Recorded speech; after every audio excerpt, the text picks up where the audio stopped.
All right. Turn on your. I didn't want that on the mic. Truth be told, I was trying to get guidance of where I was supposed to sit. I was trying to figure out where the bathrooms are. Staff is always a good resource on those questions. Yeah. All right. Good. Well, welcome to the first meeting of this term for the PHED committee. This is an exciting day. We've got a huge agenda at this committee. We really grapple with so much of how the county is changing and how we plan for the future of this county. And we're going to be taking up a lot of issues around economic development. We really want to keep this county on track with growing jobs and building our economic base. I think we had a big year in 2018 in a lot of ways with economic development. The whole process of going after Amazon was incredibly healthy and productive and valuable to the county. We really sharpened our tool set and kind of figured out our message and I think came to a common understanding as the leadership of this county about what our strengths are and how we need to talk about them and make our pitch to economic players and big companies. And I think that was a very, very healthy process and we got it's a win for the Washington region for Amazon locating in Northern Virginia. It's going to be a win for Montgomery County. Naturally, would have preferred for Amazon to come to Montgomery County, but we're going to get a lot out of this. And so now we got to really think about that and how to position ourselves for success. So, that is exciting. I think a lot about the need for this county to create jobs, probably personally because of my two boys. I've got two young boys, and every second I spend with them is just so precious to me. And I think a lot about the possibility that when they get older, will they want to live in Montgomery County? And for them to do that, they'll need to be able to find a job that matches their dreams. And what if they're not interested in government employment? What if they want to be part of the tech economy or other innovation sectors in our economy? They'll need to have an economic opportunity right here in our community. And so, I think the idea of creating economic development programs is not just about creating wealth and affluence. It's very personal. I think it's about whether our children have the opportunity to live near us and live in our community. But the other part of that equation is housing, and that's another big part of our committee's work is will the next generation have a place to live in Montgomery County? Will they be able to afford to live in Montgomery County? And that has been a big priority for me, for this committee over the past number of years, is zoning for the future of Montgomery County. And we have gone through some really substantial work at this council over the last 8-10 years in rezoning huge swaths of this county to be able to absorb or masterly craft where housing, transportation, and jobs fit together. And of course, those decisions were controversial. They always are because the stakes are high, thinking about the future of the county. But the need to provide housing, we have such a housing crunch in this county, and we're going to have to be creative and aggressive and thoughtful about housing and how we promote affordability. And obviously it goes without saying, but it doesn't go without saying. The supply of housing is intimately related to the price. And I know, Andrew, you know everything I'm espousing here, and so I'm preaching to the choir with you. But I just want to maybe set a tone, and I'll invite you to do the same. The price of housing is related to the supply. It's hard it's hard at times to make that connection because new housing is more expensive. There's no question about it. New housing is going to be typically your most expensive housing, but if you don't have a supply of new housing, then you won't have any older housing either. And what you want is a healthy housing market that has housing at every price point. It has housing of every type. It has units that are under price control, like our affordable set-asides, our nonprofit-owned housing, and we want to have units that are at the top of the market, so that people who can afford expensive housing don't crowd into housing that we need for the workforce. And that's one of the fundamental issues in this county, is that the availability of middle price housing, and what the studies show is that there's not enough of that, and that higher income people are crowding into average price housing, and that squeezes the rest of us. So It's counterintuitive that creating new housing at the market level, provides a benefit for the whole market, and that makes housing more affordable for all of us, but that is the economic reality. So we're going to be grappling a lot here with the economic development program, the housing crunch, and trying to work our way forward. Of course, we have a number of other issues that are so exciting and interesting. Will be not only the master plans, but the parks. And I'm really pleased, Andrew, that you'll be taking the lead on parks for us, and look forward to working with you on that. Parks are one of our great assets, and one of the things that people appreciate most about living in this county is whether it's taking your kid to the neighborhood park, or going on a weekend hike or a bike ride, or something even kayaking on the Potomac. There's so many different options and opportunities. It's a big part of living here.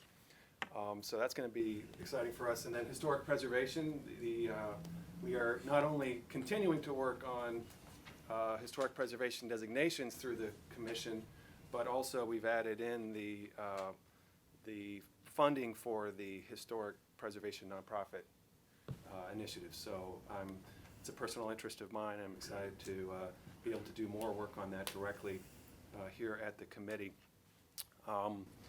And workforce development. At the end of the day, our economic pitch is about our talent, and our talent is about our schools, our colleges, our workforce development initiatives. And I think for us, a big focus has to be on diversifying the workforce, the talent pipeline.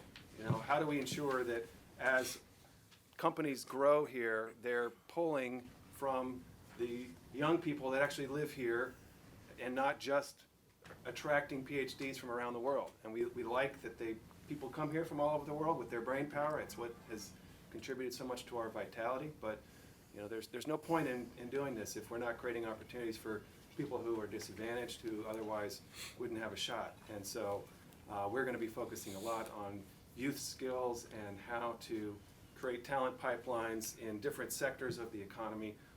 On the 28th of January, we're going to have our first meeting on that topic about the tech economy. It's kind of, again, playing off of Amazon and its future growth in the region, and how do we prepare our young people to compete for those jobs, so that no matter where you live in Montgomery County, you've got a shot at working for Amazon. I think that's, and of course we're going to go into what about how do you have a shot working for United Therapeutics or MedImmune. And we're going to focus on our own economic base naturally, but I think again, there's just so much relevance to thinking about the tech economy that's going to be exploding potentially in this region, and how we position our residents for success in that environment.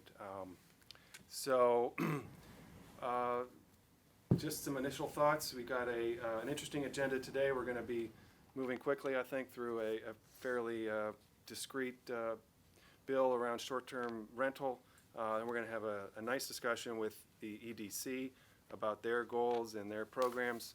And then we're going to do a review of the Bethesda Urban Partnership, which is a big part of our economic development strategy, how we create downtowns that are vibrant, exciting, fun, great places to live, and our business improvement districts, our nonprofit, our urban district entities are a huge piece of that, and we really appreciate them.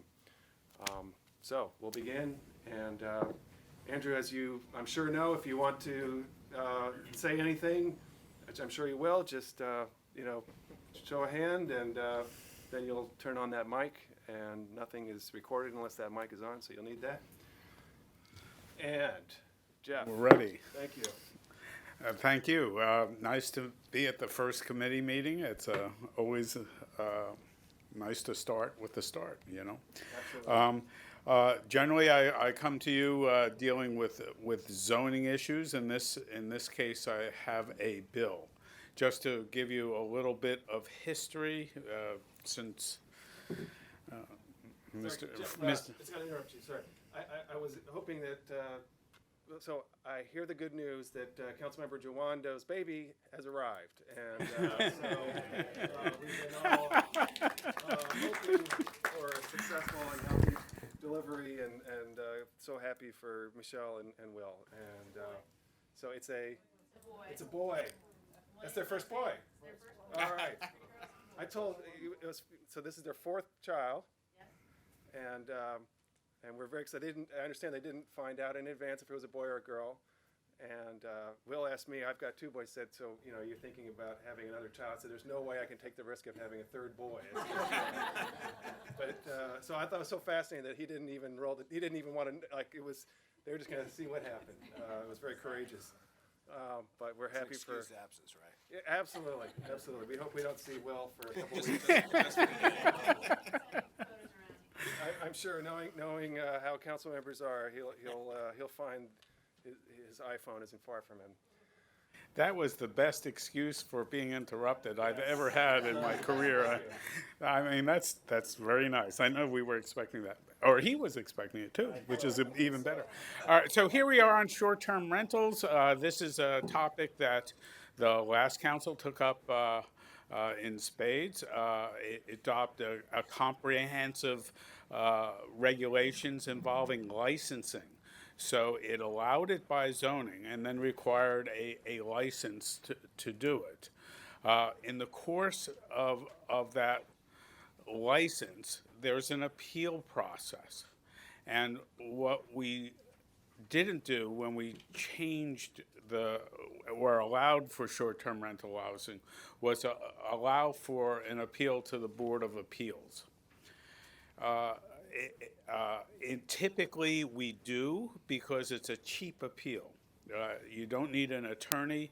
If you're upset one way or the other, you can bring it to the Court of Appeals. Of course, that cuts both ways because you might be aggrieved because it was granted. You might be aggrieved because it was not granted. So either party can make that type of appeal. What the bill before you would do is to allow that appeal to the Board of Appeals. Without this amendment, you can only appeal to the circuit court, which means you need an attorney. So if I am an applicant for a license and I'm denied, I need to get an attorney to go to circuit court for the denial of a license. Seems a little extreme not to have that first round of appeal as an inexpensive means. So I come to you recommending this amendment with one provision.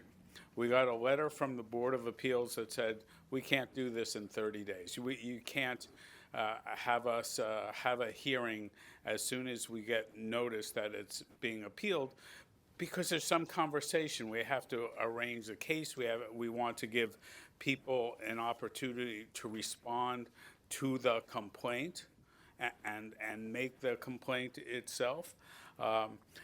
So they recommended having more time before the hearing is set. What I propose for you is to allowing the board to set a hearing date 60 days from the date they get notice of that somebody wants to appeal. All right, very simple and straightforward. This enables I guess it's a licensee who's going to be the. It's either the licensee or the neighbors to the licensee. Too. Yes, because you can be aggrieved because it's being granted for some reason. If you have a person who is renting out their home on Airbnb on your block and you want to challenge that license, this enables you to do that as more of, without having to hire a lawyer and go to court. Right. So this is it's just reducing the burden of getting relief or making a case. I think if this had been raised during our deliberations on when we adopt the original bill, I think we would have made this change. This short-term rentals are so new that the licensing rules only became effective July 1, 2018. So it's less than a year already. So we haven't had lots of experience. We certainly haven't had appeals yet, one way or the other. This is very much prospective. And can the appeals board put conditions then on? Is this is They- a conditional use, or is it?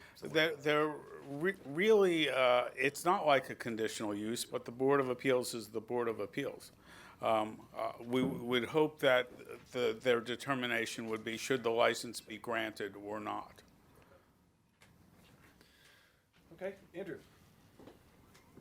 Yeah, my main question was going to be, why don't we take this up in the first place? It sounds like it was just an oversight, which this is basically a clerical fix to something that probably should have been adopted in the initial change. I mean, I think, as you were speaking, your initial comments, I think it is clear this is an example of the dynamics of the changing economy and the changing dynamics of the world and Montgomery County and our community needing to adapt and adjust to make sure that we're part of it, but also allowing residents to have a say in it. And I think this provides both sides, the ability for somebody who lives in extremely expensive housing to, who's traveling or who's not using parts of their home to be able to rent it out, which I think makes sense, and also neighbors to be able to make sure that some of the protections that were put in the original bill, the parking requirements, and other aspects to make sure that that's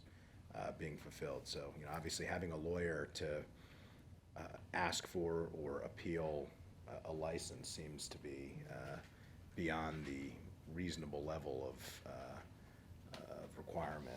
So Yeah. It seems to be a no-brainer. Full disclosure, my wife is married to a lawyer, so it's not that I don't like lawyers. You just wouldn't want to pay one hourly to okay. contest a. I haven't put in for yeah, that. yeah. Maybe I should try. Are you okay with the amendment as well? Should, I don't know. Go ahead, yes, yeah, continue. Yeah, I would just say, we're just making recommendations, but do we move to amend it to recommend it, or is it more informal, or?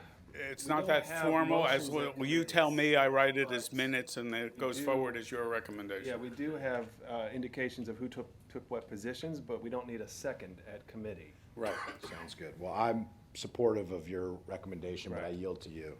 okay. Well, thank you. Is it a staff recommendation that's in the It is. packet? And those are always before us, right? Yeah. They don't. Right, or you could ignore me. I'm Well, we easily do that ignored. occasionally as well. Yeah. Okay, so Councilmember Friesen has moved, and we accept that without objection. All right, 201. Try not to be, on the one hand, it's important for us to be transparent about who has taken what position, but we try to be overly parliamentarian at committee, because there's only three of us. Right. So 201. 201. I just gonna observe the whole Airbnb short-term rental issue is kind of classic county council. It's, you got, on the one hand, a group of people are so angry that short-term rentals are allowed, and the other people who are hosts saying they're so angry because it's been taxed and regulated, and it's like, well, that's what we do here. All right.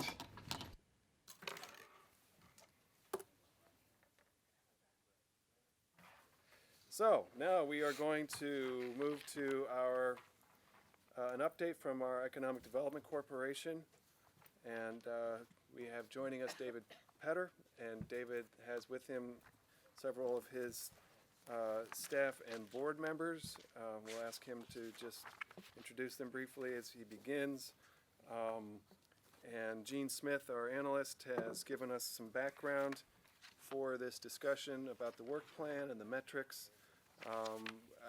We'll walk through those. The discussion about the work plan, I think there's a lot to talk about here in the strategic plan.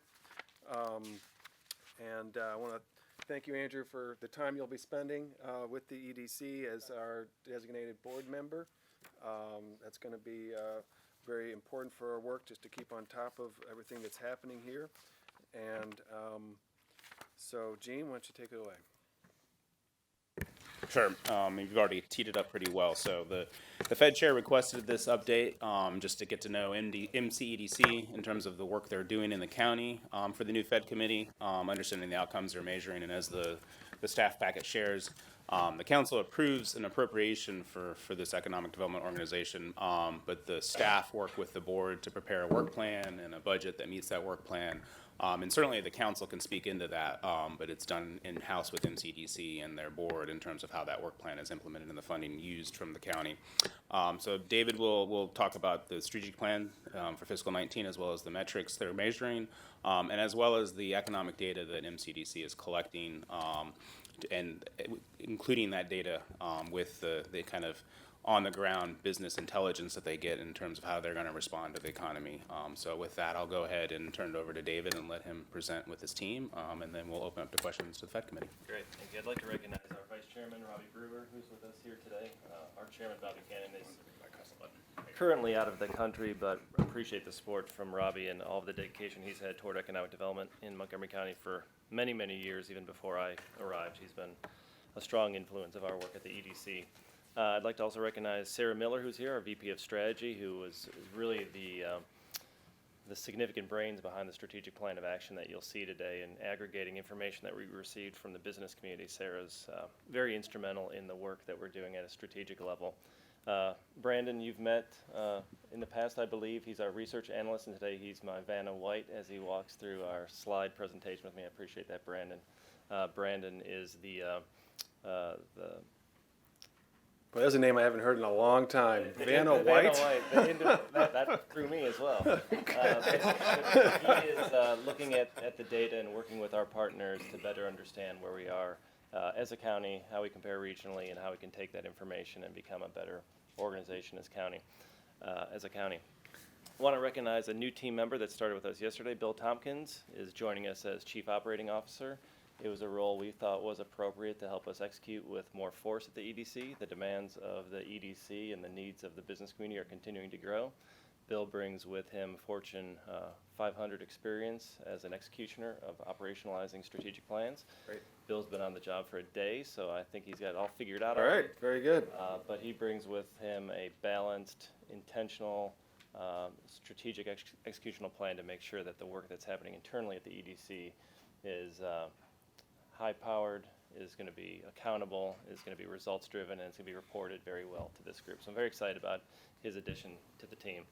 Also recognize, since I'm recognizing, we've got our colleagues from Rockville and Bethesda and the county. It's great to be sitting here today after being on the job for 2.5 years and seeing so many of our allies in the room that are really part of the economic development ecosystem. And I think the way you teed this off, Councilmember Reamer, was exactly how I want to end this conversation, is that this is a very holistic conversation. Right. It's not just about the MCEDC, it's not just about economic development, but it's about planning, it's about housing, it's about talent, it's about opportunities for our kids. I'm a 4 kid as well. I've got 2 boys, 2 girls, and I take this very seriously personally and very seriously professionally as I think about the work that we do at the EDC.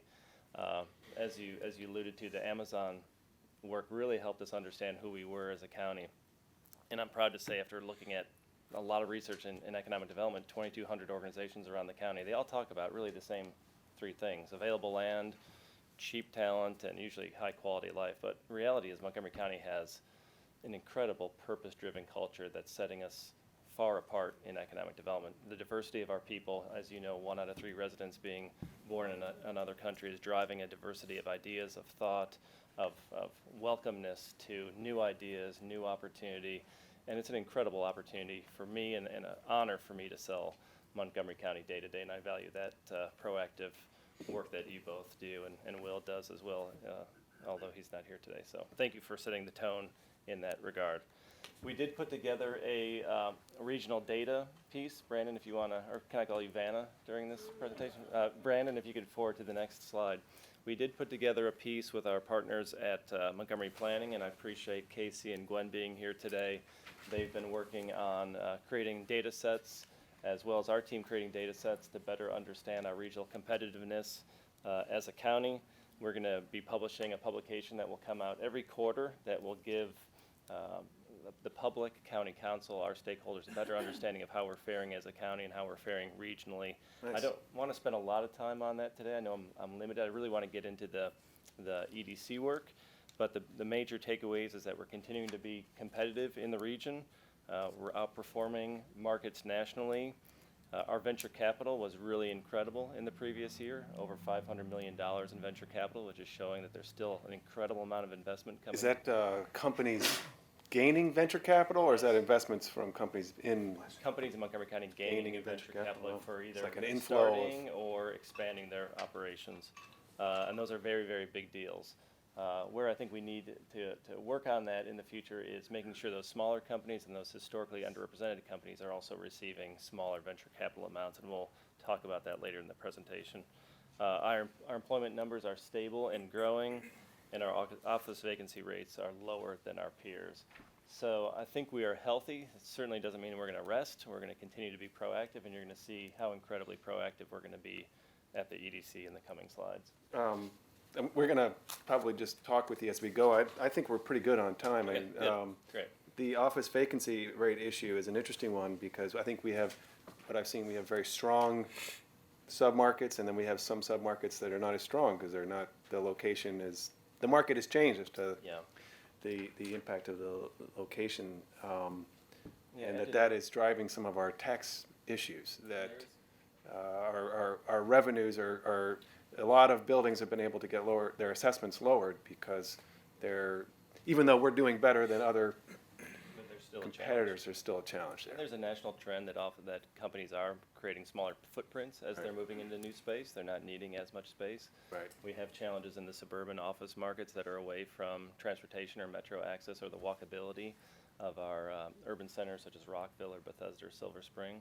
I'm hopeful that the MOVE program continues to be successful in that regard. I think that program could use some tweaking to make sure that the intention of the program is being fulfilled, but we're working where we can to make sure that we're filling that available capacity. And we're focusing a lot, we've been focusing a lot on smart growth development, and that's clearly the way. When you look at the markets that are strong, they are transit-oriented typically, right? Yeah, they're transit-oriented, they're walkable, they've got the amenities of restaurants, of dining, of culture. They have affordable workforce housing nearby for that worker to come to work easily versus being, further away. I think about it as a salad. You know, it has all the ingredients and all the pieces together to make it have critical mass for attractiveness, such as what Rick is doing in Bethesda, what Jane and our partners are doing in Silver Spring, what Cindy's doing in Rockville. It's kind of pulling together all those aggregate pieces that create an attractive place for business. We'll move to the next slide if we can. So I'm very excited to report that we're tracking very well toward our metrics in 2019. The EDC has worked through a strategic plan of action that we'll talk about in the coming slides, but the evaluation of our success is very cut and dry in this year's strategic plan. We have 13 metrics that we're being evaluated upon. These metrics are the ones that relate to how we were evaluated in FY18. In FY18, our total and capital investment, so the companies that we either retained or recruited or expanded created $375 million of capital investment. One big number in that was the United Therapeutics expansion. I think that was over $200 million of that 375. Okay. The projects that we closed this year to date equates to about $64.6 million. So with that Is anomaly, Marriott not in that column yet? Marriott might have been FY17. Would that Oh, okay. be correct, Sarah? Were they 18? Not No, I think they would have been FY17, so Marriott's not reflected in those numbers. We look at the number of jobs that we retain, and then we look at the number of jobs that we create through our efforts. And we're tracking good to meet our same numbers as in FY18 with 1,762 jobs retained and 1,118 new jobs created just to date. So these are through your efforts. These are not counting the whole economy of the county. Correct. So we try to frame all of our results in things that the EDC has an influence, knowing that we have many, many partners in economic development. We not necessarily take credit because I think we're very credit agnostic, but we report on things that we've actually had a Participation influence in, yeah. The projects that we've closed account for 568,000 square feet of space. In our project pipeline, the projects that we're actively managing today, we have 76 projects. When I was working in the state of Florida at the time would be managing about 120 projects. So for a county, we're handling a large volume of projects. So you're in dialogue with brokers, basically? You're helping them Yes. have access to information and Yeah. make a locational decision? I love it, yes. So we're talking to brokers, we're talking to company owners, we're talking to site selectors, we're talking to the legal representation of companies. These are projects that have either come to us organically through our website, through a partner referral, through a phone call, or they're leads that came through proactive efforts of marketing or going to trade shows to do outreach. Of the 76 projects, that represents 2,789 jobs that could be retained and 6,698 new jobs. And those numbers aren't entirely accurate because of the 76 projects, there's times that the client doesn't tell us exactly how many jobs they would be creating. So I think those numbers are very, very conservative. And certainly of the 76 projects, we're not going to close all of those projects. Those are projects that we're merely courting right now. If we were successful, it'd be responsible for 1.3 million square feet of commercial space, as well as capital investment of $113 million. But again, those numbers are very conservative. One statistic we looked at I thought was relevant and interesting is the result of our activity when we travel to trade shows or conferences to understand how much of our marketing efforts and traveling throughout the United States actually turns into a closed deal. And in this fiscal year to date, and our fiscal year starts July 1st, we're about 6 months, 6.5 months into this, we've had several companies close and come to Montgomery County because of efforts that our business development took to travel to different trade shows for conferences, and I have those listed there below. On the next slide, we have a breakdown. It's often interesting to see what type of companies are interested in Montgomery County. We get sometimes the false perception that we're only recruiting large businesses because the Amazons and the Apples and those larger companies make the newspapers a reality. We handle a lot of small business expansion and recruitment opportunities. Are we okay here? Yeah, we're good. Do we need to pause? No, it's something I may bring up in a minute. Okay, good. Not relating to you. Okay, even better. Yeah. So of the 21 projects that we've closed to date, you can see the balance of the type of projects. So 13 attraction projects, meaning they came to Montgomery County for the first time. 6 projects that are retention and expansion. They were either threatening to leave, or they want to have services for expansion, or they were startups. And back to your question, Hans, on the services we offer. Typically, we offer real estate advice on where to locate, help them find a new space. We help them with connections to talent if they're looking for a certain type of worker. We make introductions to new customers if they want to do business with people in the county. Okay.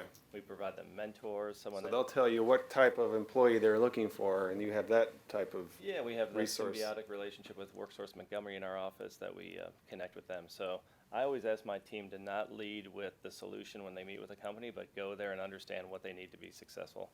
Case in point, today I have a meeting at 11:30 after this that we're going to be meeting with a large firm that we have a general idea of what they're looking for. We have a general idea of where they want to be, but we're going to sit and listen first and foremost, and then cater a value proposition that's going to be. Sound like you're the air traffic control and the landing crew on the ground. You're doing everything. You're bringing them in, and you're bringing them to the terminal as well. I was going to say wraparound services. I think so, yeah, and also I think coach and quarterback. I think there's times that we're coming up with a strategic plan, and then the team is out running, and part of our budget conversation is, do we have enough capacity to really deliver as much impact as we need for Montgomery County, and we'll get to that part of the conversation.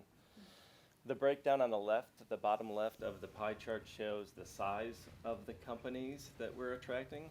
Again, smaller to mid-sized projects. We're not an EDC that's only going after Fortune 500 companies. There's a lot of small companies, and we see success as singles and doubles and triples. It doesn't always have to be the Amazon, and I agree, would love to have had Amazon come to Montgomery County, but I'm very happy to expand smaller companies to reach that same job number. In fact, that provides more diversity, which I think is maybe perhaps a safer approach as well.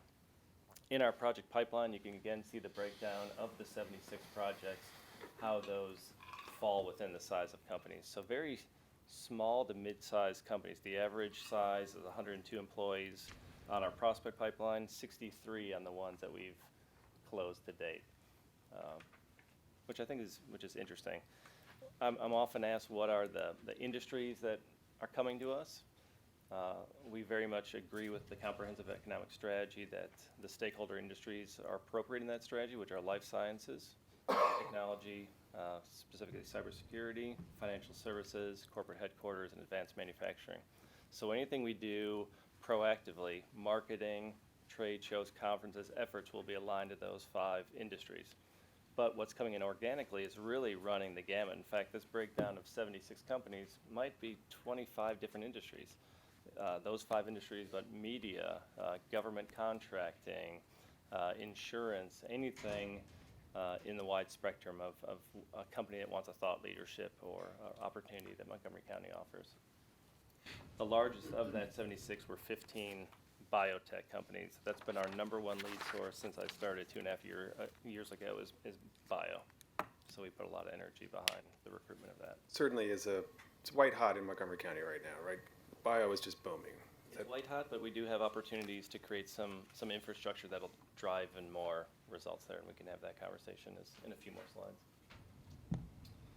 I'm very proud of the evolution of our strategic plan. I think our first strategic plan was strong, but the second strategic plan evolved to be one that was created by listening to the business community more intentionally than we did at the very start of our organization. And we'll talk about that in the next slide. We won't advance it yet, Vanna, if you can. Not yet. But we met with the business community, the team now 19 people strong, to really understand what we've heard through the years that is lacking or missing or what they need to be successful, and we create a strategic plan around that. We sought feedback from our board of directors. It's something that they approve and provide feedback to, and I believe we're implementing something that really resonates with what business needs here in Montgomery County today. Can we now work on this strategic plan, or Yeah. is this different? Okay, That is good. it. So I can look here. Yep. Okay, Yep. great. So that's a 3-year strategic plan. We have a 1-year kind of operational, tactical approach to each year. We'll be coming up on the development of a next strategic plan, and we'll be keeping you informed of the progress of that. The 4 areas that we focus on this year, the first is our number one priority. It's where our budget, the majority of our budget goes, the majority of our time goes, is to grow and diversify the local economy. So the EDC exists to diversify our economy away from merely federal government opportunities. Certainly, we are respectful of those opportunities. We work with our partner at the Montgomery County Chamber, but we are doing work in life sciences, technology, advanced manufacturing, financial services, and corporate headquarters to make sure that we continue to be diversified in what the landscape of opportunity looks like in Montgomery County. That involves many of our team members, much of our marketing budget, a lot of our travel. That will consistently be one of our strategies for the next decade. That's your bread and butter economic development. The second is engaging the business community to help us become a top 5 destination, a top 5 community to do business and to live and to play. And we saw this as an opportunity where, and Hans, we've talked about this in the past, where businesses would benefit from engaging more than they have in the past, especially with elected leadership, to understand how legislation might affect their business or what they can promote to help them grow, whether it's in cybersecurity or other industries. You'll see in a subsequent slide, we want to address affordable workforce housing using communication with our business community. We want to look at access to capital for the business community, but how do we get the business community more engaged in the process? And I know you saw that through the election cycle, that when you get that direct feedback from business, you really understand what it is that you can do to help them be successful. I think we'll come back to once you walk through, and then we'll come back and we'll dive in deep. Questions, yeah. Absolutely. Thank you. I think we just have 3 more slides. We want to, of course, recognize that a lot of our growth is going to come from the startup community. They need access to capital, they need mentors, they need physical space that's relevant to their needs, and we are very much focused behind that as well. And then the final point is really the continued evolution of our organization as a public-private partnership. We're currently funded maybe 99% by the county. We did get a grant from the state of Maryland Department of Commerce in the amount of $50,000, but we're in the process of awarding an RFP to a partner to help us develop our strategy for fundraising.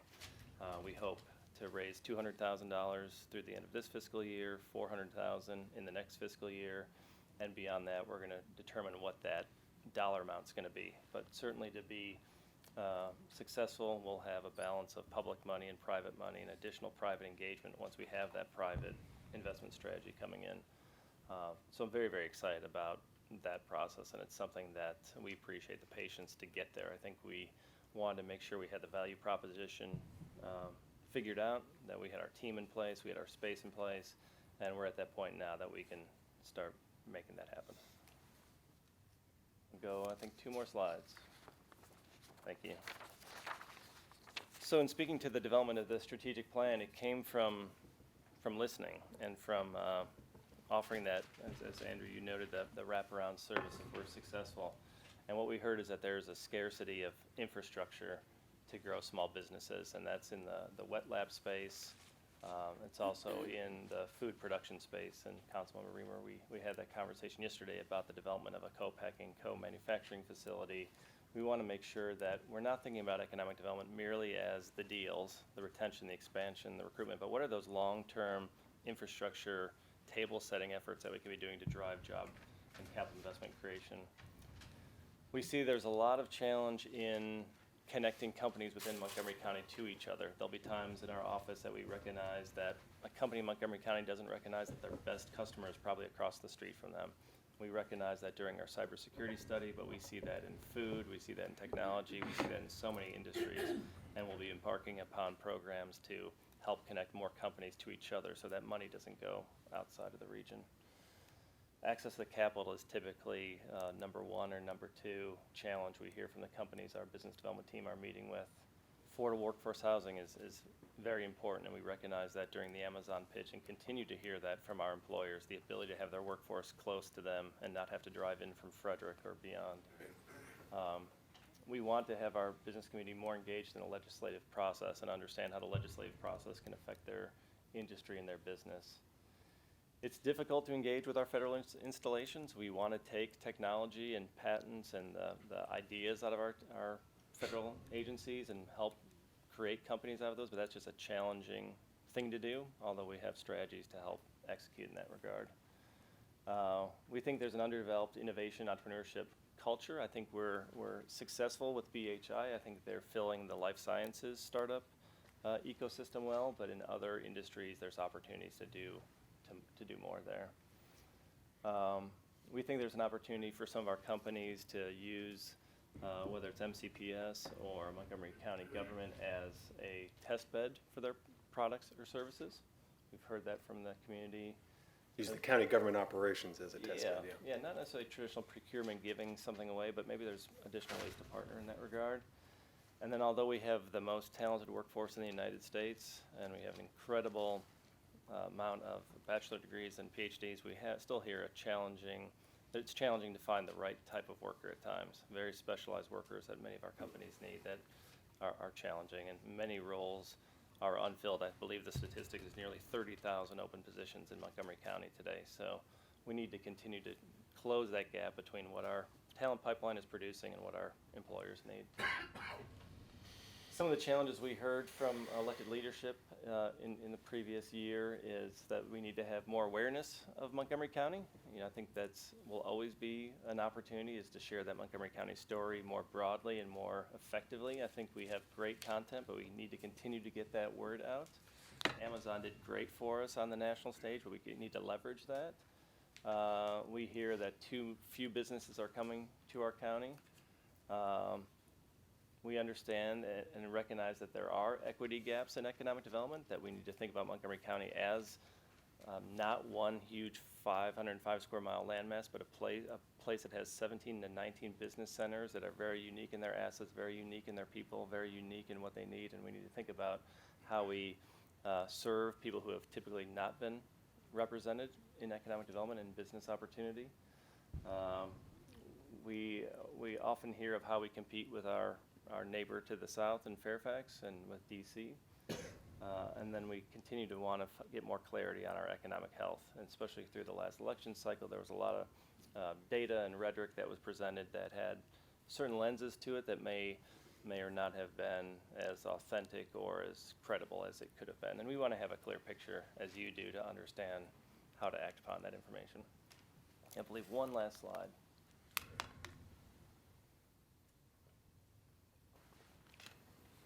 So with those challenges addressed by the business community and through our elected leadership, we're embarking upon several significant initiatives that will drive results in our metrics that I believe you have in your packet in business development and job creation.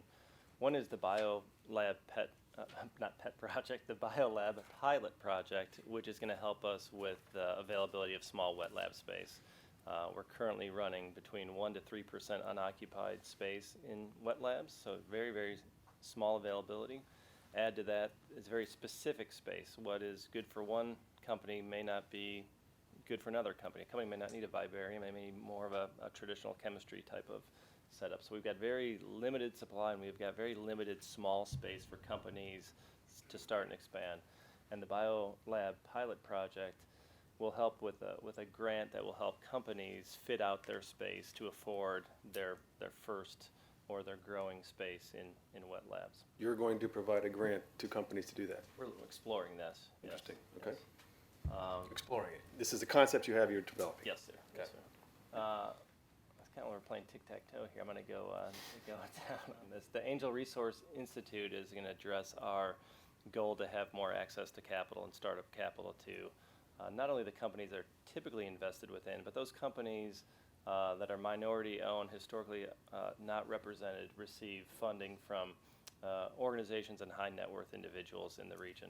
We're putting on an event in February that's going to connect wealthy entities and individuals with opportunities to invest here in Montgomery County, which is going to be pretty wonderful. I'll send you information if you'd like to attend. Fantastic, yeah, please do.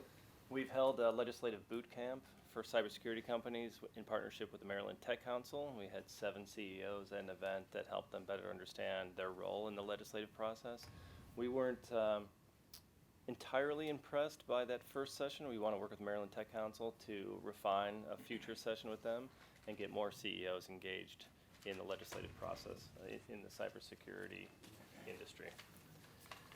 We're working through a multi-pronged approach on the tech transfer commercialization strategy. That is a long-term strategy. It's one that I hope to accomplish 3 to 6 cooperative research and development agreements by the end of this fiscal year, but I don't know if we're going to hit that number. That's just a tough thing to accomplish, but we're pulling in resources to be able to focus on that.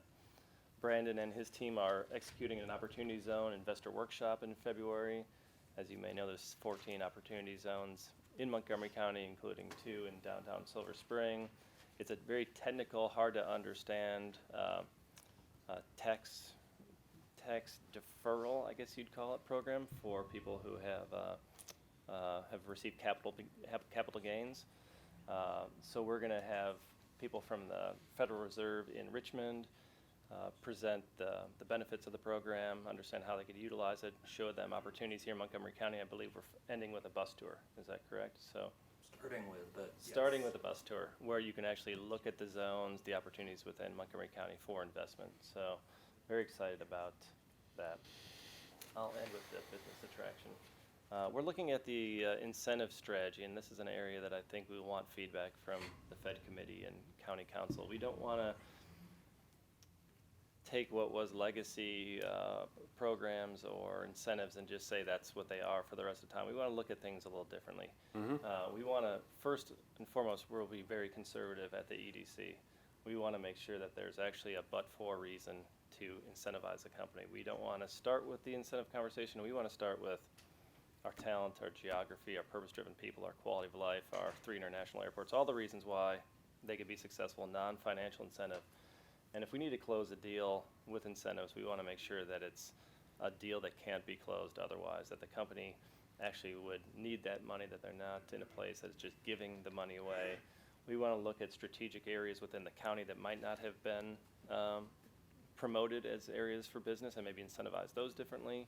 We want to look at companies that are hiring a challenged workforce or a workforce that typically hasn't been incentivized. These are individuals that may not make a typical salary threshold that we've looked at in the past. And we want to look at that differently. We want to look at the social good of the organizations. We want to reinvent and look and explore that to see that we're being first competitive to business expansion and recruitment, but that we're driving opportunity throughout the county where opportunity might not have happened in the past.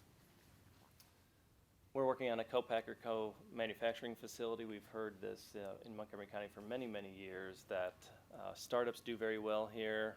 Large companies like Honest Tea do very well here, but there's a middle-sized company that has a very hard time scaling their food concepts, and we're going through that process right now and have plans for results, I think within 2 months or so, on what a co-packing facility might look like, how we could attract businesses to it, Eddie, that would be a public co-packing facility? I think it'd be that's what we're. Public-private Yeah, we'll partnership. determine it through our partner, but I think a public-private partnership may be the result, where there might be a one-time public investment and then it would be run privately, but that's something that we have our partner exploring. And then we want to get smarter and take a leadership role with our partners at Montgomery Planning on better understanding the economic indicators that are just truthful and barometers that we can make decisions by. Good idea. With that said, the indicators that you see today and you'll see in the future are very lagging. The efforts we're going to do today in economic development and as partners at the county are going to take 5-10 years to make change. So I think we want to just understand context, and I think Brandon and Casey and Gwen create a document that was really, really strong. This very first document has a lot of education in it as well, what some of these numbers mean and why they are good areas to look at and why they might have some shortfalls as well. And then I'll end with our aggressive business attraction strategy. In our first year, we are very much a retention and expansion EDC. Although you might have felt like we were out selling Montgomery County across the world, in reality, we were just in the county. Not just, we met with a lot of companies. We met with over 800 companies that first year to make sure they knew we were here for their success. We didn't want them to leave. We wanted them to know that we could either remove a barrier or help them be more successful. We've moved into being a retention expansion company to now offering and delivering more attraction strategies. So in the coming 6 months through the end of our fiscal year and beyond, we'll be doing a lot of outreach. We're attending trade shows and conferences, Health Informatics in Orlando. We're going to do a West Coast visit with our county executive to look at some companies in California. That might also be aligned to a trip that we're taking with Washington, D.C. and Northern Virginia with that same goal. We're going to attend South by Southwest in Austin. We may do an international trip. We're going to attend Select USA. We're looking at our strategic industries to make sure that we are out promoting and selling Montgomery County in ways that we haven't done in years past. And of that 76 projects in the pipeline, I think you may have noticed, I think 50 of those were attraction projects. So we're doing a lot of outreach. With that said, we recognize that the growth that we're going to have in job creation and capital investment is going to come from expanding companies that are here and helping the startup innovation space. So we're not going to forgo efforts locally. We're just going to accentuate and amplify our efforts on business recruitment. I know it was in the press that we are supposedly opening up a Boston office, and we'll be doing a West Coast office, and I want to just provide clarity on that. We are doing a market study in Boston, Cambridge, to better understand what the value proposition is to lure life sciences companies out of Boston, Cambridge into Montgomery County, or to have them expand into Montgomery County. We think that there are several outcomes to that study. One will be an aggressive marketing campaign, and another might be frequent travel there, and a third might be that we do create an office there. I think the headline was a touch sensational. Hey, if you can do it, go for it. But we're going through the due diligence to make sure that we have something there of substance before we open up an office. There's also a conversation after the Amazon pitch between Brian Kenner, Victor Hoskins, and I to leverage what we've learned, as you noted, Councilman Reamer, at the beginning. The discoveries we learned on the Amazon pitch have a very strong resonance to the West Coast right now. So we're looking to perhaps a first regional economic development office. I think the first of any regional group in the United States, which is very, very exciting, and we're going to have continued conversations on that next week. Again, to sell the talent, sell the housing, sell the transportation, sell the purpose-driven people, and then when push comes to shove, we'll sell Montgomery County as the place within the region to be. Excellent. There's so much to talk about there. Thank you for that presentation. Why don't I invite Mr. Friedson to make some comments? Sure. Well, first of all, I think you did set the stage really well for this, and I appreciate the presentation. We talked a lot about Amazon, and I think it was our first week we had the press in for a luncheon hosted by the council president, and Amazon also surprisingly came up, and I think the comment that I made there was that we have this tremendous opportunity, and I think what Amazon showed us is that everything we need, we have, and you talked a lot about that in terms of attracting the world's top businesses here, and for businesses that are already here to be successful. And I think the comment that I made was that, you know, it was like being nominated for the Academy Award, even if you didn't win, you can sell a lot of movies, and just like with the Oscars. And we have a good story to tell and a good movie to tell, and it sounds like if we seize this opportunity, we have a way to tell it, and we also, not just from a marketing standpoint, and to talk about what we actually do have, which is tremendous, but just the idea of having a 25,000 job industry and headquarters in the region, in a region that has struggled to diversify, outside of the federal government. There is a real opportunity here, and with the talent pipeline, you mentioned the 30,000 jobs. We don't have an unemployment problem, but we do have a talent pipeline challenge of how do we connect the people who we have here to the jobs that we have here, and the jobs that we're attracting. We're spending all this effort focusing on bringing these jobs in, and we want to make sure that we align the talent, and that's a holistic conversation, not just for this committee, but for the whole council, from our workforce development, but also our housing challenges and all of these other issues. So I'm extremely excited to be on this committee, excited to be representing the council as an ex officio member of the board.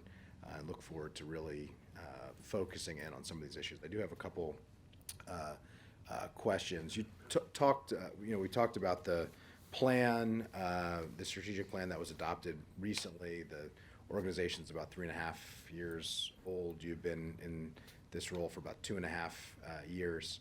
I'm just curious, what's changed? What are the lessons learned from this period, and how does the strategic plan that was adopted in 2018 relate to the initial strategic plan that was there, or the general thoughts that were there when you took the role and when you were brought in for the role, and then where do we go from there? Yeah. In the early days, it was a lot of infrastructure building at the EDC and beginning to change the narrative. It was kind of the nuts and bolts in that first year. It was establishing a brand, building credibility, being present throughout a county where there wasn't as much customer service as there was in the past, changing the conversation. And I think MoCo 365, the marketing campaign we did, really helped get a lot of allies and ambassadors behind us to begin to talk positively. Just our own people in Montgomery County, our own residents and leaders, to talk more positively about us. We knew from just having expertise in economic development that we would have to be strong in retention and expansion, and begin to look at our stakeholder industries. We started with a cybersecurity effort, a working group to help cybersecurity, because we saw that as an emerging group. But we were acting from personal history, board history, and hadn't had the depth of business outreach in that first business plan. So after a year's time, after I've gotten the staff to say 14, 15 people, and we've met with thousands of individuals collectively among the team, we really began to understand and hear certain themes that you saw in that second to final slide that have been areas that the county hasn't delivered on, or opportunities that the county could deliver on in the past. So I think our plan and today is much more relevant to accomplished results because it's based in fact from what we hear directly from the business community. It's not the CEO plan, it's not the board of directors plan, it's not elected leadership plan, but it's the reality of feedback that we get from our business community. I think one thing that where we are today is that we need to be just incredibly proactive, and we need to be customer service driven, and we need to build upon momentum. As you talk about Amazon, there's probably, of the 20 communities or the 18 that didn't get it. Many of them are going to rest and going to just say we were the runner-up and we made the Academy Awards and that was it. But I think there's going to be a few of us that need to double down and really get after it, and I'm excited about that. I'm excited about West Coast opportunities with our partners. I'm excited about doing travel to California. I'm excited about doing a very targeted hit list to understand what companies want to be here. We've got so much information. We spent a good amount of money during the Amazon pitch that's going to be used toward more business recruitment, whether that's Salesforce or Apple or Uber. We know our talent better than we ever have. We know our innovation culture better than we ever have. We know our transportation network. We, for the first time, work together as a region.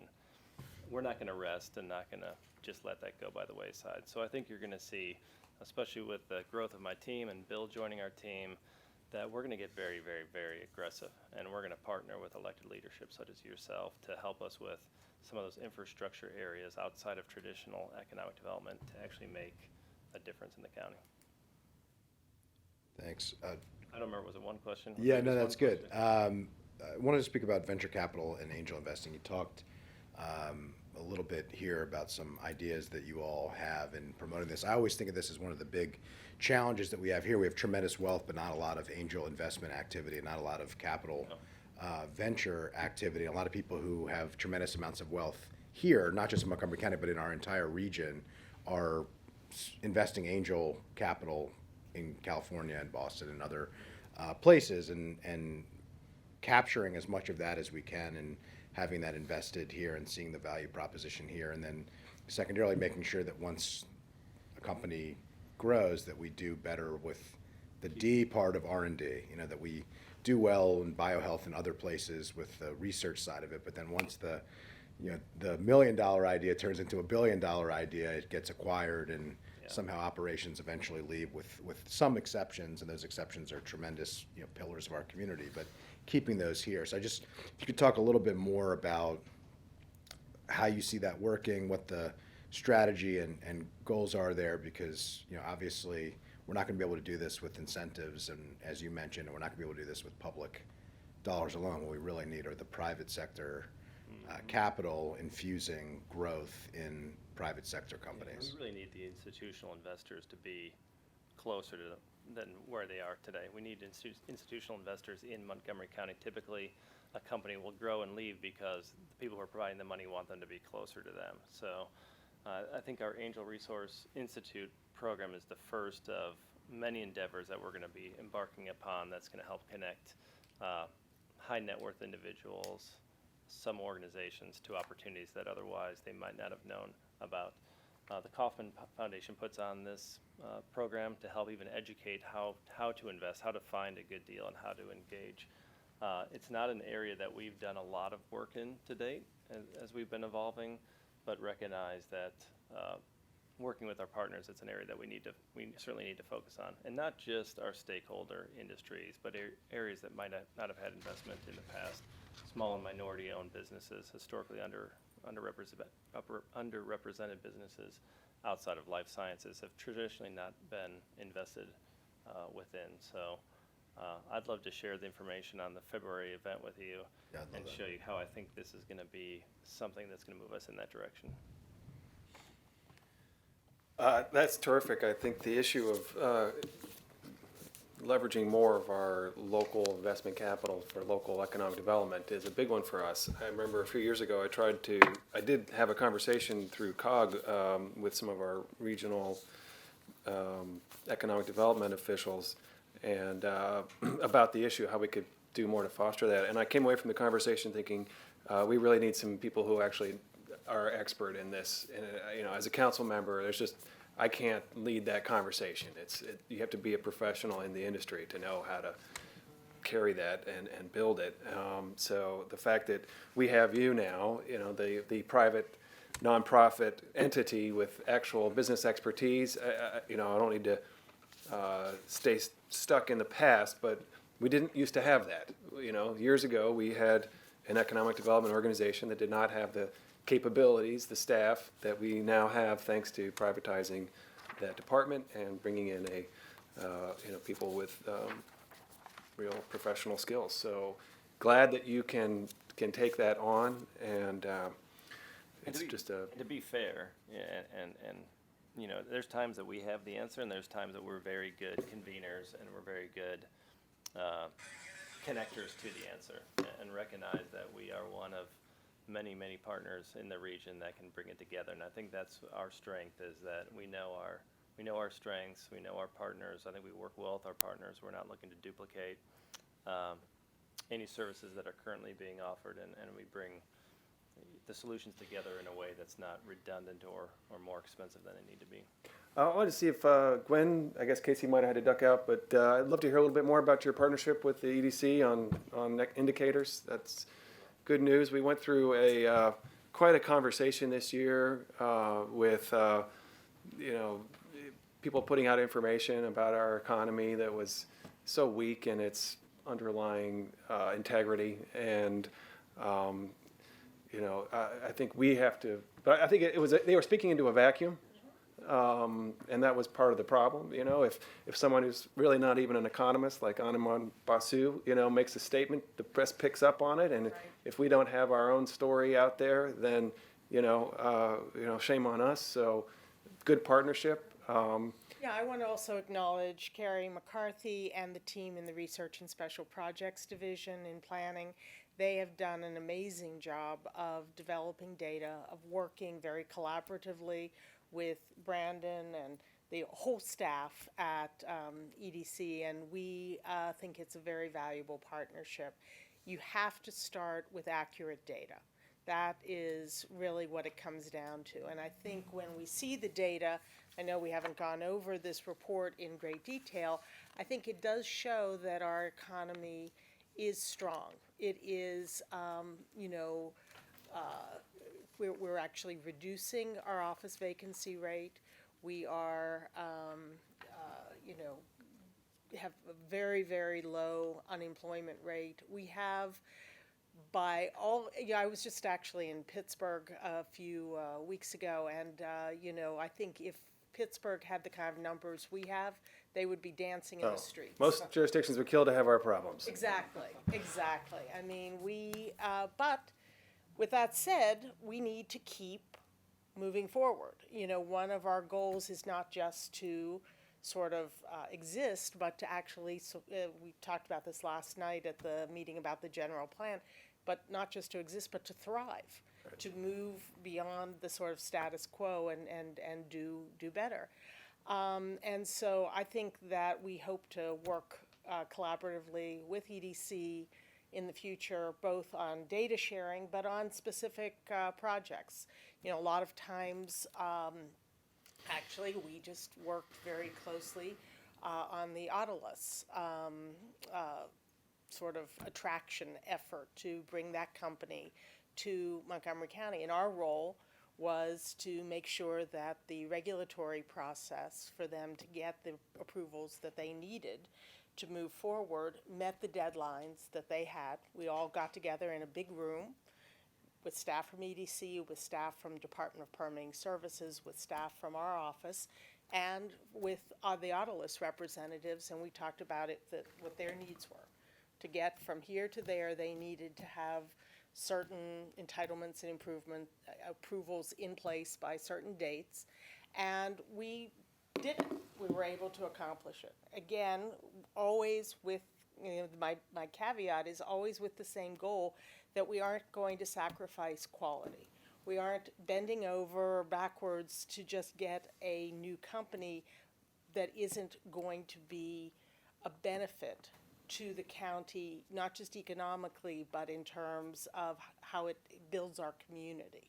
And so, we are going to hold a strong line on all of the issues that I think our communities are concerned about, but we're also going to work to be very, very efficient in helping to bring new companies and new office complexes and new employers to Great. the county.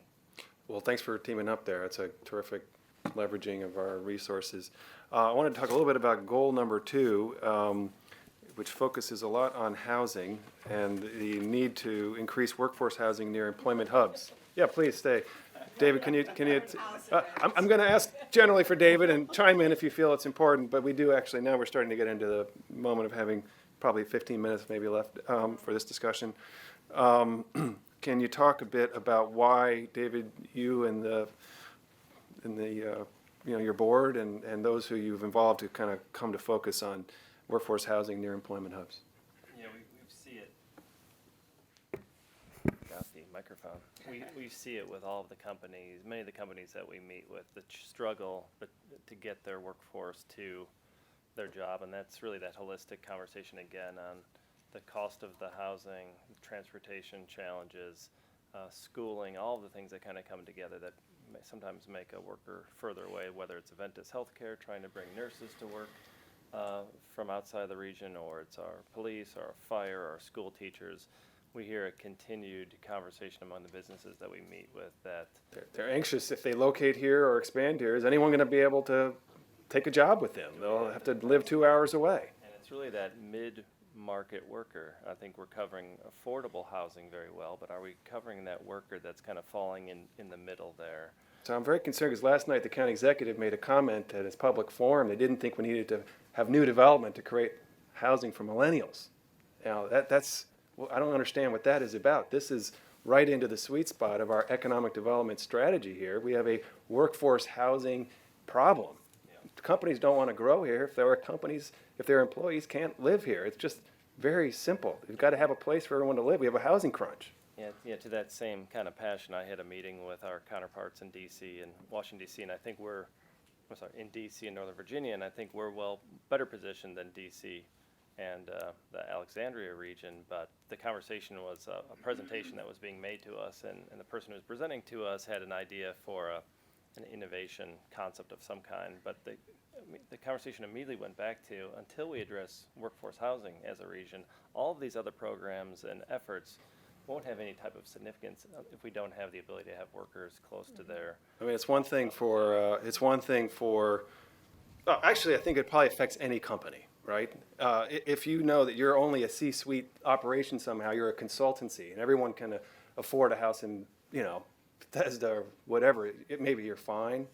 But if you've got to have a diverse workforce, a multi-layered workforce, jobs at different levels, what confidence would you have that over time you'll be able to hire? And that is a housing issue. That's why we do zoning and master plans to create capacity for new housing. That's why we zone around transit to create capacity for new housing, because we need the market to thrive. We need a healthy housing market. It's a absolutely essential part of our economic development strategy. Andrew? Well, I want to hone in on something that you said. You said you think are better positioned than D.C. and the Alexandria region. I wanted to see if you meant specific to workforce housing or in a broader context. But I also, just to Hans's point, as of a year ago, and the numbers may have changed, but I doubt they've changed much, 83% of our businesses in Montgomery County had 10 or fewer employees.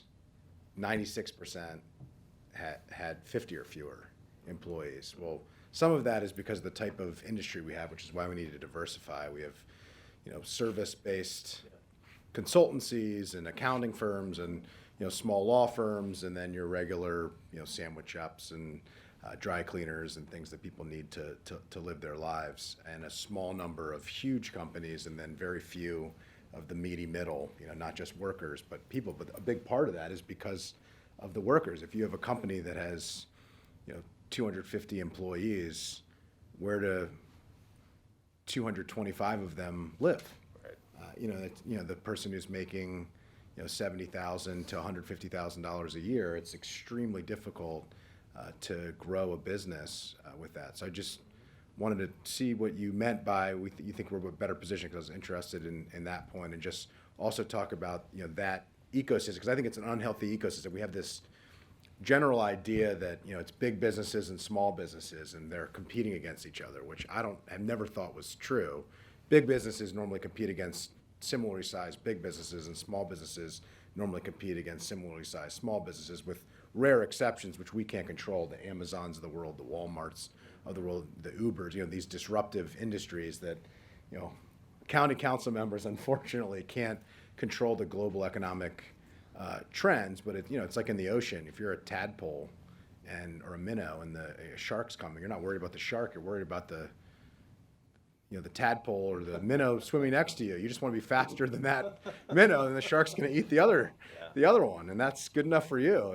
You survive, and I think the same thing is in it, and it's the small businesses that serve the large businesses, that do the services that the large businesses is not part of their core competency, and we lack that meaty middle, not just in the workers that you were talking about, but the actual businesses themselves and the size businesses that we need. And I was just hoping you could maybe connect that housing question to that business question, if you think those two are directly related. I'm gonna give you two broad thoughts, because Gwen is sitting next to me and she's smarter and she can talk on the micro level. So I'll kick us off on just my anecdote on DC and Northern Virginia. And that was through this discovery we had during the Amazon process, and we hired a group called Data Story that helped us tell the affordable housing story specific to where the site was going to be located. What was proximate to the site and northward is very attractive for business in Montgomery County. So we still had to be very positive. I think it's very easy to get negative on everything. In reality, we're a very high-performing county. We do have challenges, but the story isn't black and white. So looking at the data during Amazon, our capacity was very good, especially comparative to DC and to Northern Virginia on just apartment condominiums, different price points from east of the site to up to Baltimore, thinking that someone might drive 60 minutes. So on a holistic viewpoint, that was my comment on the competitiveness. On a business attraction standpoint, we talk about this 200-person company or 300-person company. I think the fallacy is that 300 people are coming from California, moving here for the first time. In reality, when we're attracting a new business, 90% of those workers are going to be people that are already living in the region or Montgomery County. So it's not that we need the immediate capacity of 200 affordable workforce housing units. We probably need 10% of that total amount. So if it's a 200-person firm, we need to find homes for 20 people, and those are typically going to be people that are in more the leadership senior roles. So I want to just make sure that the conversation, and Gwen, you're going to save me on this, is not a one-size-fits-all answer. It's a very holistic answer I think we need to have, but it's a conversation we need to have and be partnered with planning to make sure that we have the capacity. Yeah, I just want to add that, housing is a complex issue. We need housing of all sizes, shapes, and price points. For millennials, for empty nesters, for the East County, for the West County. We need single-family homes, we need townhouses, we need multifamily. I think the important thing with housing is to not react emotionally, but look at data. Again, get to the data. And the data has me, frankly, a little concerned.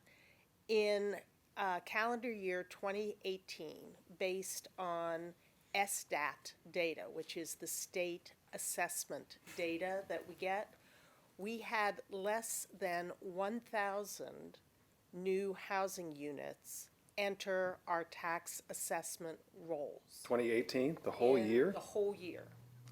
Now, we have had prior years, we had been ranging, maybe 2,000, 2,500, which is still lower than what we need to fulfill our sort of projections of the number of new residents that will come to Montgomery County. But although we see a lot of construction going on, that is an actual data point. 1,000 new units. No, it was about 800. 800 new actually, units. So that's, that entered the by tax the way, rolls.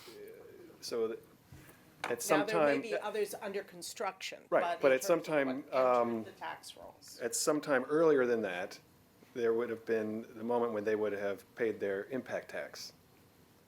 And one of the things that we saw in the capital budget that we just got from the county executive was they're projecting a decline in impact tax revenue. Right. Now, there's been some effort to blame that on affordable housing provisions, but it sounds like it's really a lack of development in general. Well, I want to be clear on that. We do have that provision. If you provide 25% affordable housing, you don't have to pay impact taxes. Yeah.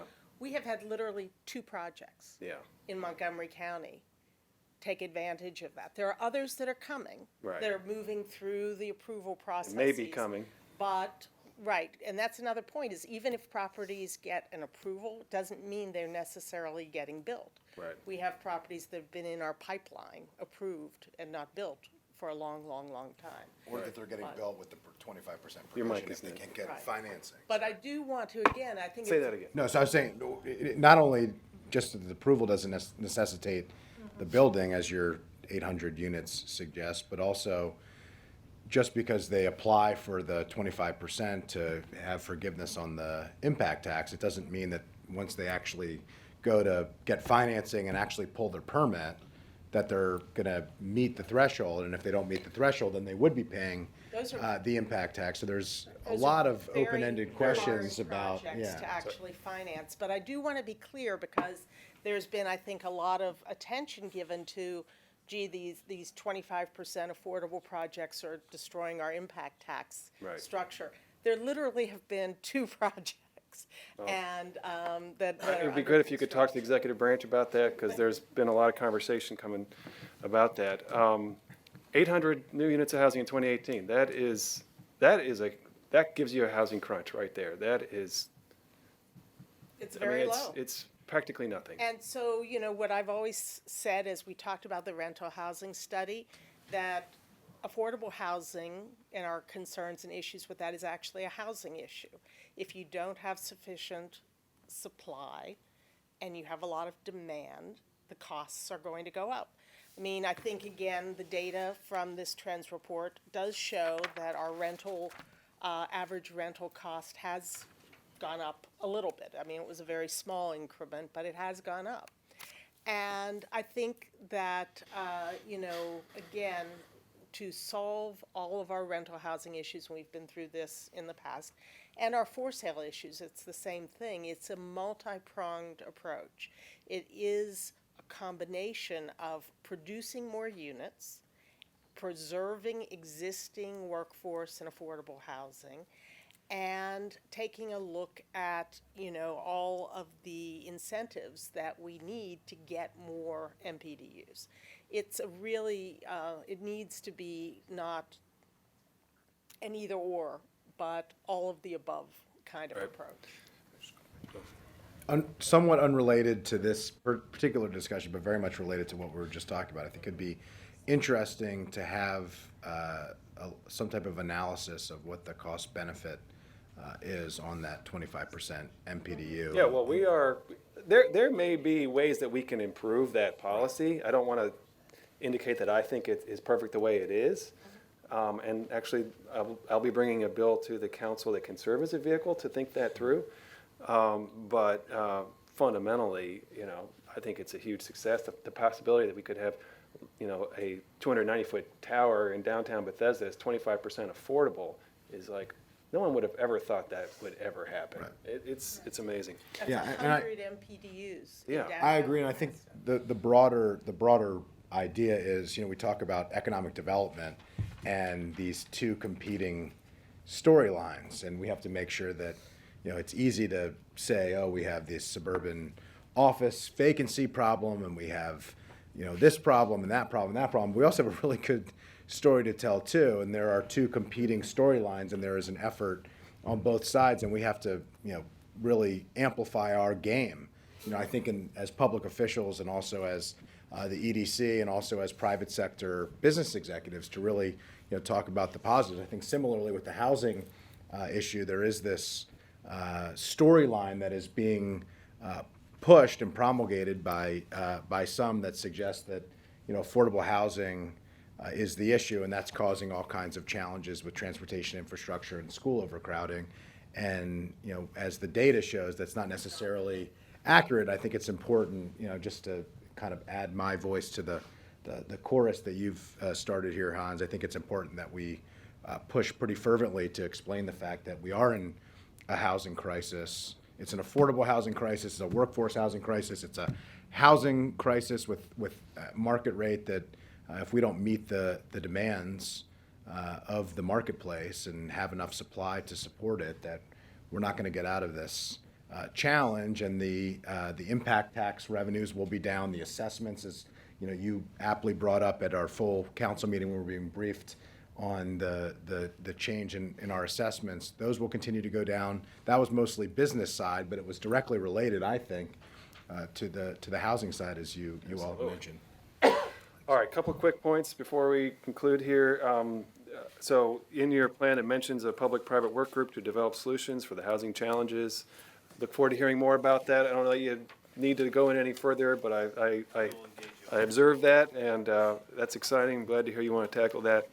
I want to just, tip of the hat to the focus on middle-income jobs.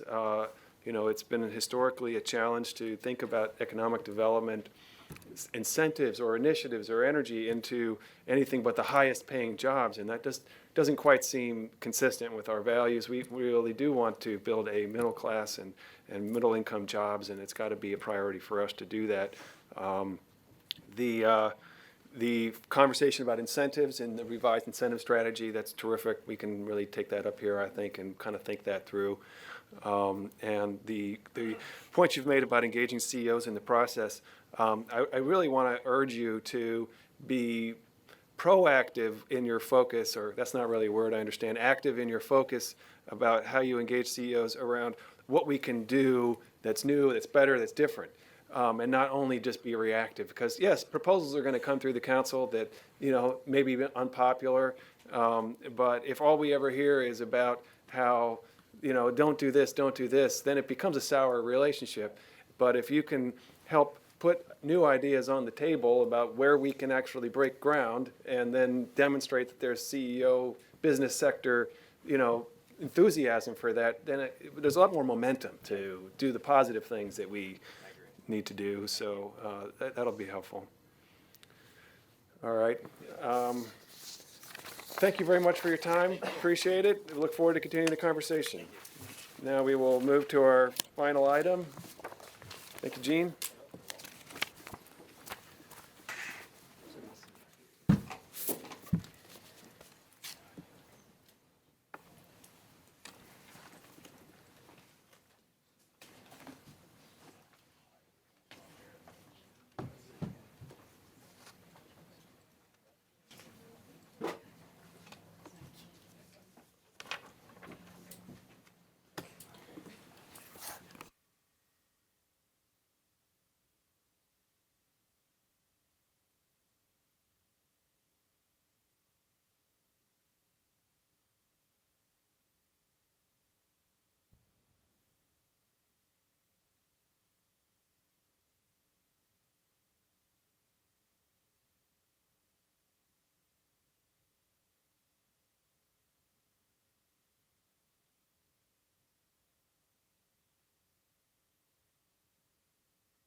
All right.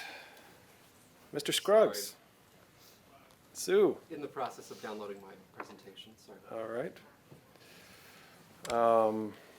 Well, we're going to have a presentation by the Office of Legislative Oversight about their evaluation of BUP. This is a periodic evaluation, I understand, right? Every 5 years. Every yes. 5 years. And so it's a good opportunity to just talk through how things are going and what we can do to make it better. Thank you, Rick, for what you do. We really love BUP, and I think the community just appreciates it. I'm sure Andrew will have something to say here. It's just it's an essential part of making Bethesda a great place to live and to work and to spend time, and Bethesda is an essential part of Montgomery County's success as well. So there's a really important rationale for why we invest in your programs and why we want your programs to work. And so we just appreciate the partnership, and it's the model we need to expand. I think, I'd love to, I know, Wheaton has a smaller enterprise, Bethesda has an enterprise. We need to build up our programs. BUP is the model, and do more of this around the county. So with that, go to Carl. Thank you, Hans. Good morning, everyone. My name is Carl Scruggs. I'm with OLO, and I'm here to discuss our evaluation of the Bethesda Urban Partnership. This report responds to the legal requirement for an evaluation of BUP. Sorry, you may not be mic'd, because I had to take the mic, because apparently there was a mic issue, so I'm just going to give.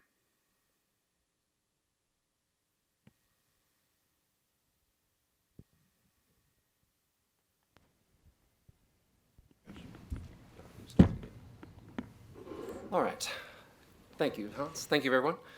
My name is Carl Scruggs. I'm here to discuss OLO's evaluation of the Bethesda Urban Partnership.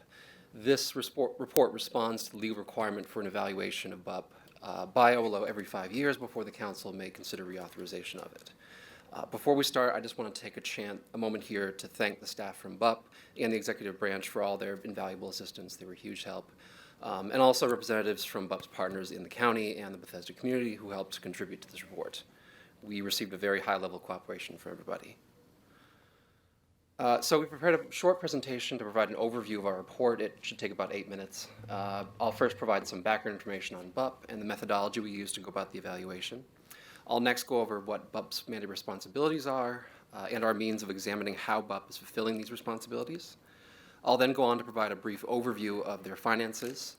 Then I'll review feedback we gathered from BUP's county and community partners, business owners, and others on their services.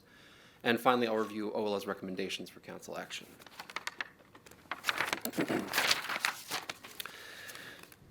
So BUP was established in 1993 as the Urban District Corporation to manage the Bethesda Urban District. BUP is the only independent urban district corporation in the county. County government staff directly deliver services in the Silver Spring and Wheaton urban districts. According to county law, an urban district corporation exists for 5 years before the council must reauthorize it. BUP is about to complete its 5th 5-year term, which ends on January 31st of this month. By law, OLO must conduct a performance evaluation of BUP before they can be reauthorized. Our evaluation had 3 main objectives. First, to review BUP's performance in fulfilling its mandated service responsibilities, to examine BUP's finances as well as how the county funds the services BUP provides, and to gather feedback on BUP's performance from county government, community representatives, and other folks who regularly interact with BUP. Our evaluation looked at whether BUP is fulfilling its mandated responsibilities as defined in county law and their own articles of incorporation. We found that yes, BUP is fulfilling these responsibilities. They have maintained the frequency of their maintenance and landscaping services, and in some cases have met increases in demand for services as they emerged. This table here just provides some examples of the services provided by BUP as part of its responsibilities. These make up their major responsibilities, but it is an exhaustive list of their services. So the first responsibility is to maintain and enhance streetscape amenities. The second is to promote and organize cultural, recreational, and business activities in Bethesda. The third is to advance the sense of community through its Ask Me informational team. The fourth is to enhance safety and security in the area. Fifth is to manage the Bethesda Circulator bus service. And the last relates to BUP's role as the manager of the Bethesda Transportation Management District. We also reviewed BUP's finances for the past 5 years. Their expenditures were roughly $5 million in FY18, which is an 11% increase from FY14. The Bethesda Urban District's largest single funding source have been historically annual transfers from the Bethesda Parking Lot District Fund. As you may know, the council adjusted these payments in 2015 to address long-term fiscal sustainability issues with the Bethesda PLD. But what you need to know is annual transfers to the urban district are smaller now, but are still its largest single source of funds. How much are they now? I think it was roughly $2.9 million in FY18. Other revenue sources include general fund transfers, which were previously ended in FY06, but were resumed in FY16 to help make up for the smaller PLD fund transfers. BUP also... So 1.5 million. 1.5, sorry about that. In FY19? Yes, Thanks. Just go ahead. it'd be 1.5 million. BUP also has 4 smaller contracts with the county to provide additional services and receives some non-county revenue, such as from event income and sponsorships. So OLO solicited feedback from 3 major sources: its county and community partners, businesses, and users of BUP's Ask Me team information kiosks downtown. In these next few slides, we'll go over some of the feedback we received through our interviews with BUP's county and community partners on the quality of BUP services. BUP's partners in county departments and the Bethesda community reported that BUP delivers very high-quality services. OLO heard that BUP communicates with them effectively, has a high level of expertise about the BUP area and urban district management, and serves as a valuable conduit between the county and the Bethesda community for addressing issues and solving problems.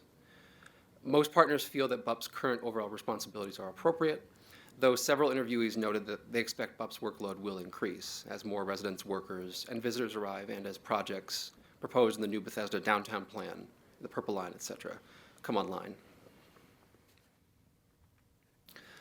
Some interviewees offered ideas for how BUP could improve their services, including closer cooperation with county and state agencies to respond to streetscape maintenance needs, increasing its cooperation with private developers and property owners to promote special events, and developing more innovative methods of marketing its transportation management services. OLO also conducted a survey of 64 residents, workers, and visitors who were in the vicinity of BUP's Ask Me information kiosks downtown to ask them about their experiences with them. Half of these total were aware of the information kiosks, though not all of them had used their services. But those who had gave them top ratings for their usefulness.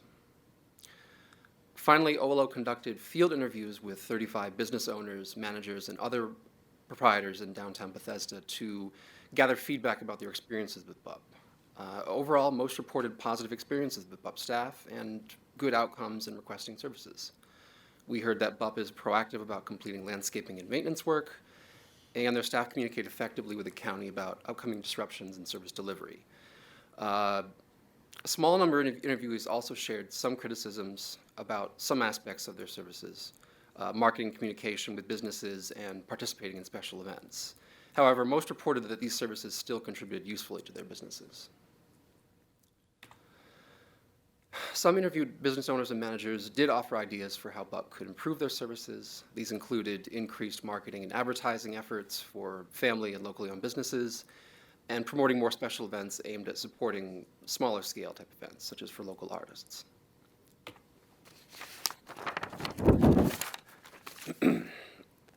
And as with previous authorizations, BUP also prepared a 5-year strategic plan to map out their objectives for the next 5-year term.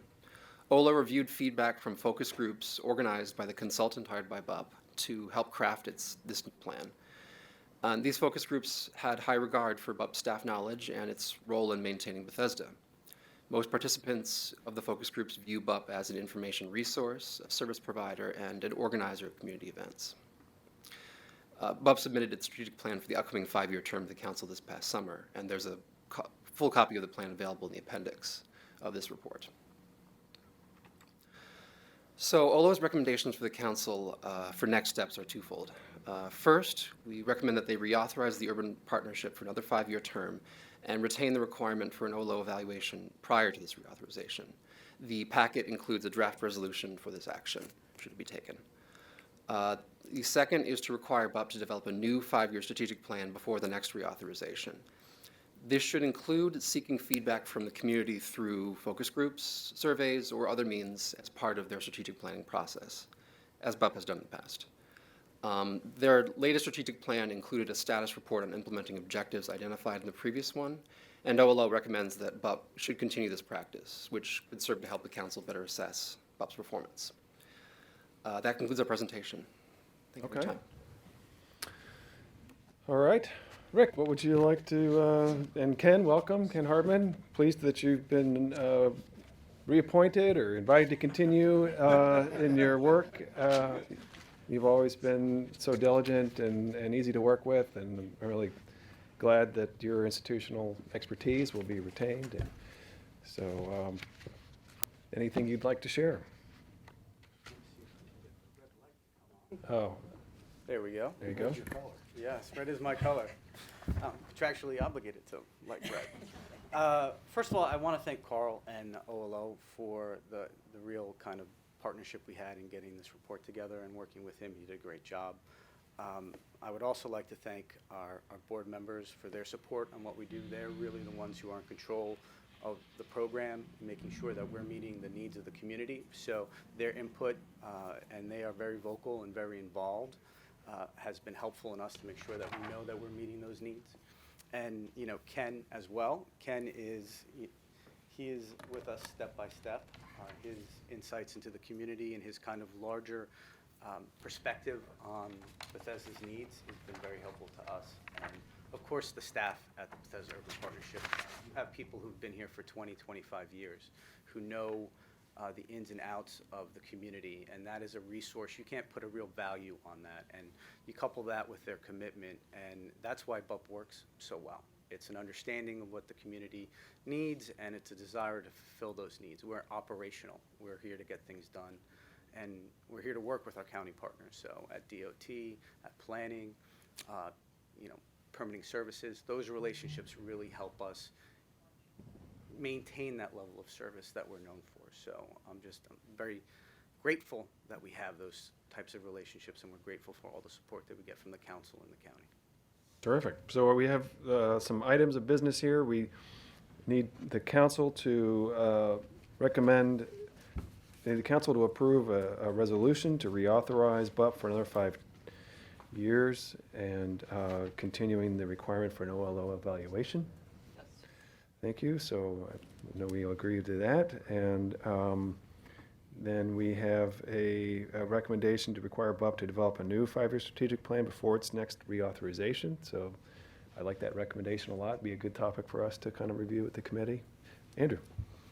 Yeah, I will enthusiastically work together on that. I did, point of personal privilege, as somebody who lives in the central business district, barely, I appreciate the circulator service extending a couple years ago to Battery Lane, which is right along where I live. It's footsteps from me, so it's just a little bit closer, and so I appreciate that. But this really is that is, I think, unsurpassed in county government, and it's not just a partnership of the county, it's legislative branch and the executive branch with the regional services center, and Ken with your entire team, transportation side with Kristen over there, and Jeff and everybody there, and also the chamber. I see Italiano here, but being able to work with every branch of both branches of county government and our local businesses and residents and surrounding communities, to be able to provide the type of service that you do is really tremendous. We just saw the benefit of it. I guarantee that Bethesda, I saw some of our communities, but I guarantee Bethesda was plowed. Downtown Bethesda was plowed first. First in Bethesda. Yeah. And the sidewalks were cleared, and business is up and running, and the ability for our retailers to be able to get into their storefronts and for customers to be able to show up and spend money and grow our economy is tremendous, and for folks to be able to get to the metro and get to work to all parts of the county, all parts of the region is just a huge aspect of that. So I'm personally grateful. Speaking of the partnership, second day in office, we did a downtown Bethesda walk, and we had a couple sidewalks that were fixed within 24 hours that we realized some other solutions that were done within a week. They weren't all necessary. Some was BUP, some was some of the folks that BUP and Ken and others helped convene and bring together. And so I think this model in Bethesda, there's a reason, and it's not just who lives there and what businesses are located there, but why Bethesda is such an attractive place for people to live and for businesses to locate from all over the country and all over the world. And part of it is that the high level of local services and the quality of life and the ability to get business done. And so I'm just personally appreciative of that. And just two particular points. I'm particularly appreciative of the way that you're leveraging outside resources. I think it's a model. If we were to extend bids, and there's some conversations, other parts of the county. I think that looking at your model, I think in the last 5 years you've grown non-county supported revenues by 20%, which is significant. I hope that continues to grow. I hope my tickets at the Taste of Bethesda help to support that. I'm embarrassed to tell you how many tickets I bought, and I'll say that it was because I was giving some of them away. I'm not sure whether or not that's true, but we'll pretend for now. And then also just a point of personal interest of mine and concern for the county, the non-auto driver mode share, moving the needle on that. I think 42% was the number that I saw in the report in terms of the increase in that, which is just such a tremendous way for us to deal with our piece of the climate change crisis that we have, and there's no greater way to do it than to build housing, and particularly affordable housing near transit, and to work with our private sector to help folks to get out of cars and find alternative modes of transportation, dealing with that traffic alleviation, the climate and carbon emissions reduction, and the better quality air that we can breathe and water that we can drink. It's just a huge help. So with those two particular points that I honed in on and really appreciative of, and just as a point of personal privilege, of just appreciating being able to work with you all and being part of this broader, as the District 1 Council member, the broader partnership